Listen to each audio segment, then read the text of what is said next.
nandito daw si Lucy. Oh, iaawayin mo na naman. Slight lang, ipapamukha ko lang sa kanya na hindi niya maaagaw tong katawan niya. Wala rin ako napala sa pagpunta ko kay Auntie Belen, bro. Sorry rin, bro. Nabuking kasi ako ng impostorang yun kaya hindi rin ako successful. Pero huwag ka mawawala ng pag-asa, bro, ha? Ewan ko ba? Baka kailangan ko nang tanggapin na hindi na ako makakabalik sa dati. Dapat lang, bilang na rin ang araw mo dito. Nagkausap na kami ni Darius, palalayasin ka na. Huwag na natin patagalin pa. Palit mo sa akin ang katawan ko! Bakit? Dahil ba hindi na tayo magpapalit pagkatapos ng solar eclipse? Mawawalan tayo ng chance in the future na magpalit? Hindi ba mas okay nga yun? Para matigil na yung kakangawa mo? Para matanggap mo rin na ako talaga si Lucy at ikaw talaga si Farah. Ako si Lucy! Tumigil ka na! Ako si Lucy! Lumayas ka na! Tumigil ka na! Paano naging ibang tao si Lucy? Paano naging si Farah si Lucy? Nagkapalit ng katawan ang kanilang mga kaluluwa. Ang kaluluwa ni Lucy ay napunta sa katawan ni Farah, habang ang kaluluwa naman ni Farah ay napunta sa katawan ni Lucy. Teka ho muna, pinagloloko ba ninyo ako? At meron din sinabi sa akin si Farah na ganyan, na siya daw si Lucy. Nagkukonsyaba ho ba kayo? Hindi, Sir Darius. Kahapon ko lang nakaharap at nakilala ang Farah na tinutukoy niyo. Pero lahat po ng mga sinasabi kong ito, dati ko pa pong alam. Makatuwid nga eh, si Ma'am Ason. Alam niya ang lahat ng ito. Sinabi ko to sa kanya bago pa po siya magkasakit. Yun po siguro ang dahilan kaya pinapunta ka sa akin ni Ma'am Ason.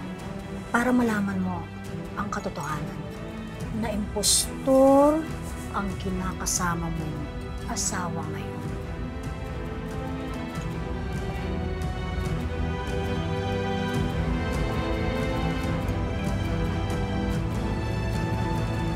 So, sinasabi niya, nagkapalit sila ng kaluluwa. Parang hirap na mapaniwalaan yung mga sinasabi ninyo. Maraming bagay sa mundo na mahirap paniwalaan. Pero Sir Darius, ikaw ang higit na nakakilala sa asawa mo. Pati dun sa Farah, sa tingin mo, sa kanilang dalawa, sino ang mas nag-uugaling Farah? At sino naman ang mas nag-uugaling Lucy?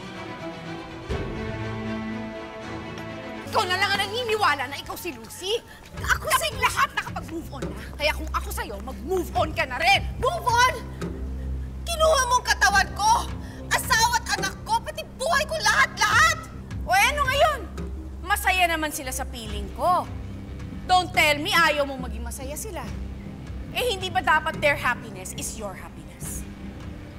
Aliw ka na ba talaga? Ha? Paano ako magiging masaya kung hindi ko kapiling ang pamilya ko? Simple lang. Gumawa ka ng bagong pamilya. Gaya ng sinabi mo sa akin. Akin na sina Darius at Cheska. Hindi ko sila ipamimigay sa'yo. Talaga lang ah.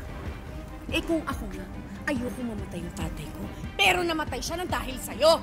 Kinuha mo sa akin ng tatay ko. Kaya kinuha ko rin sina Darius at Cheska sa'yo. Eh di quits lang tayo! Yan totoo. Para wag mo isisi sa akin ng pagkamatay ni Uncle. Alam natin dalawa na ikaw yung dahilan kung bakit siya nalunod. Ang kapal na mukha mo. Sa akin mo talaga isisisi ang pagkamatay ng tatay ko?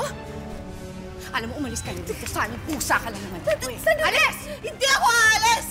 Dahil alam kong nasa iyo yung libro. Oh! Alam ko na yun yung ginamit mo para magkapalit tayo. Ibigay mo na sa akin.